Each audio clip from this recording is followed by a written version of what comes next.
Bueno, señores, qué bueno que tenemos hoy en vivo a Magín Díaz. Entonces podemos intercambiar con él.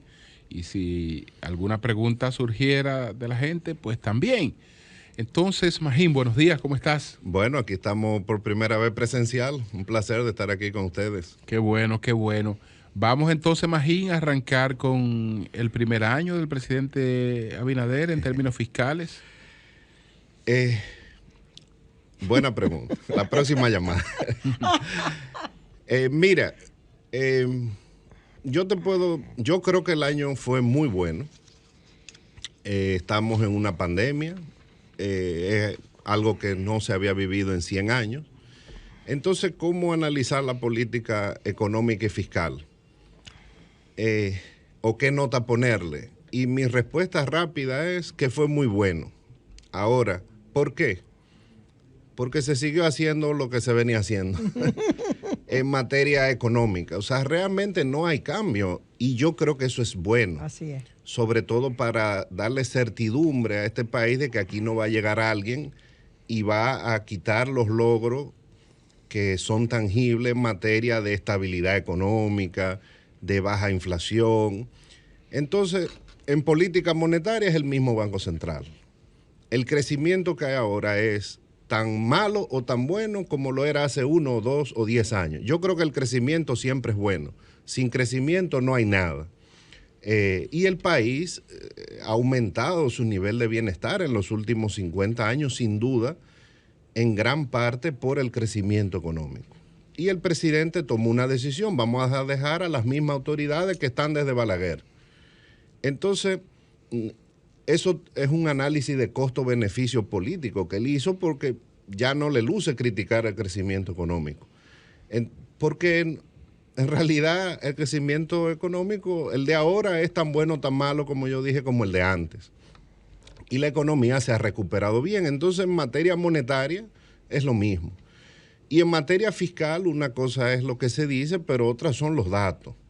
Los datos es que se ha seguido la misma política de endeudamiento, la ley de presupuesto es la misma básicamente, la ley de emisiones de bonos es la misma, copiada, porque estaba bien hecha, la deuda se manejaba de manera profesional desde que se creó la Dirección de Crédito Público.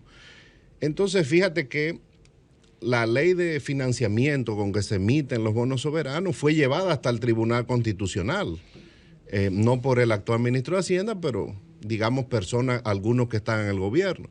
¿Y qué hizo el ministro de Hacienda? La misma ley. La política de endeudamiento de un país que quiere ser un país desarrollado, ¿cuál es? Emitir bonos. ¿Cuáles son los países que solo se financian con préstamos del BID, del Banco Mundial? Los países africanos, de los más pobres. En la medida que el país se desarrolla, se va financiando con un porcentaje cada vez mayor de bonos, que es lo que ha hecho el Ministerio de Hacienda. Entonces, en la política macroeconómica fiscal sigue los mismos lineamientos de la gestión anterior, y yo creo que eso da continuidad, da certidumbre, y por eso es que se ha hecho bien. No hay tiempo todavía para decir que la calidad del gasto es mejor o peor. Claro, el PRM dice es mejor, pero no hay elementos. Han salido miles de personas de la nómina pública, han entrado miles de personas. Eso no significa que hay más calidad, podría ser, hay menos empleados públicos, pero el salario promedio es mayor, o sea, la nómina se mantiene, el gasto en nómina. Ahora, que yo creo que es muy bueno que el presidente tiene responsabilidad fiscal, ha demostrado que cumple sus restricciones presupuestarias, es decir, eso es bueno para los dominicanos, eso significa que la estabilidad macroeconómica, como ha sido desde los gobiernos de Leonel, se ha puesto como la punta de lanza del gobierno. No, aquí vamos a ajustarnos a lo que estamos gastando, sí nos tenemos que endeudar por la pandemia y seguiremos endeudándonos en los próximos años. ¿Es imprescindible la reforma fiscal para discutir el presupuesto del año próximo? O sea, todas las preguntas son difíciles. No, adelante. Mira, no es debido a muerte. Yo escribí un artículo sobre eso el otro día. se puede sobrevivir con precariedades. Porque, ¿qué es lo que pasa? El presidente no tiene holgura, no tiene dinero para gastar, porque de lo que se recauda, 25 o 30% es para pagar intereses. La nómina es rígida. Tú tienes el 4% de educación. Entonces, en eso que yo mencioné, en esas 3 partidas, se te va 60 o 70% del presupuesto. Entonces, por eso es que la inversión pública está deprimida. Entonces, el gobierno puede sobrevivir si no hace una reforma, si no aumenta. O sea, el gobierno lo que quiere es aumentar la recaudación. Bueno, puede sobrevivir, pero... La quiere aumentar, pero en las palabras del presidente Abinader, estamos hablando de una reforma de un componente muy popular, porque de lo que él habló es de reducir impuestos. Es decir, él no está hablando de que este es un país que necesita más ingresos, sino que... Reducir tasas, me imagino. Él habló de reducir tasas, de que la gente pague menos impuestos. Pero el ministro también, exacto, el ministro de Economía planteó que la reforma tenía que ser progresiva, ponerle más impuestos a los que más tienen, decía. Correcto. O sea, que son esas versiones que hay. No, yo me imagino que lo que quisieron decir es, en el caso del presidente, vamos a bajar algunas tasas. Ahora, el objetivo de la reforma, lo que quiere el gobierno es aumentar la recaudación. Así es. Pues, no. Entonces, se bajarán algunas tasas. Es una estrategia un poco arriesgada, pero hay algunas tasas que podrían bajar, pero con el objetivo de recaudar más. Siempre recuérdense que yo siempre he dicho que eliminar exenciones eso es un eufemismo. Eliminar exenciones es subir tasas. ¿Por qué? El que está exento de ITEVI paga 0.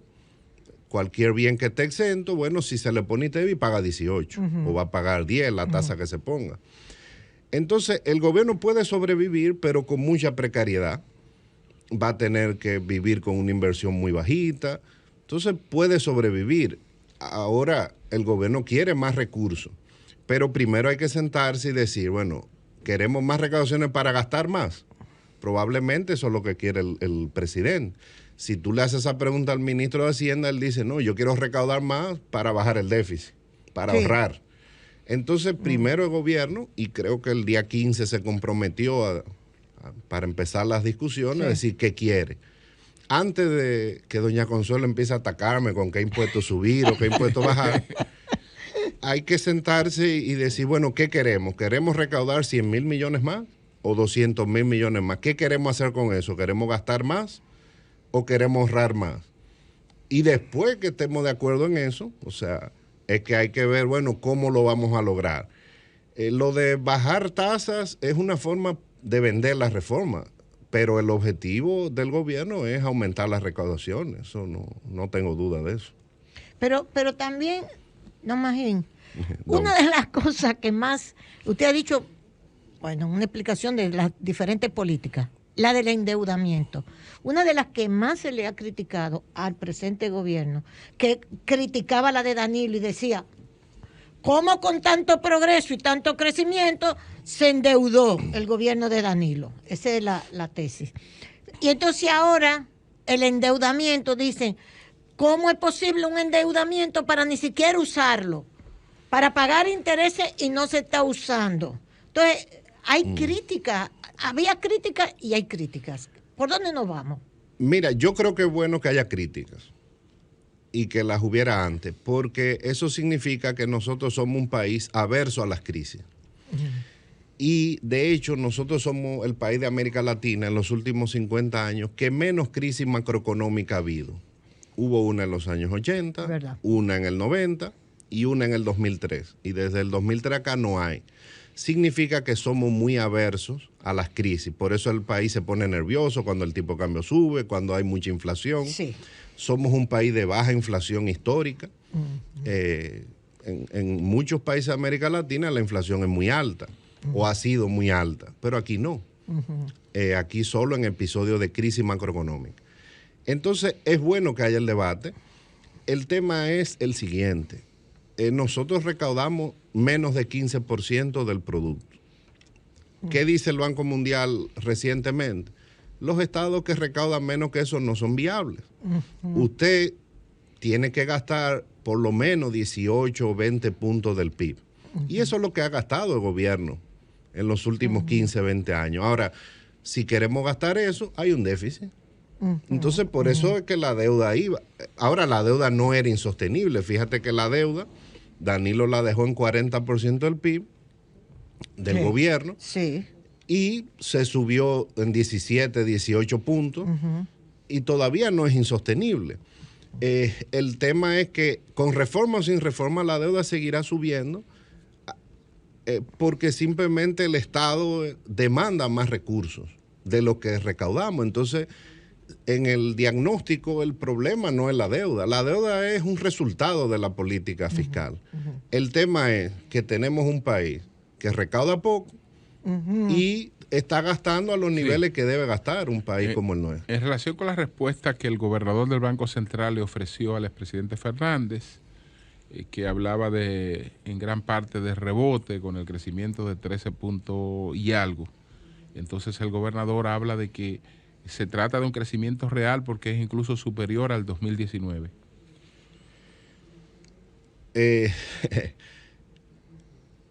Hay dos componentes. La realidad es que ya con la última revisión, y de hecho yo lo había dicho aquí hace varios meses, la economía va a crecer más de 10%. Y sería la primera vez que crece en 2 dígitos desde 1992, que fue después de una crisis también.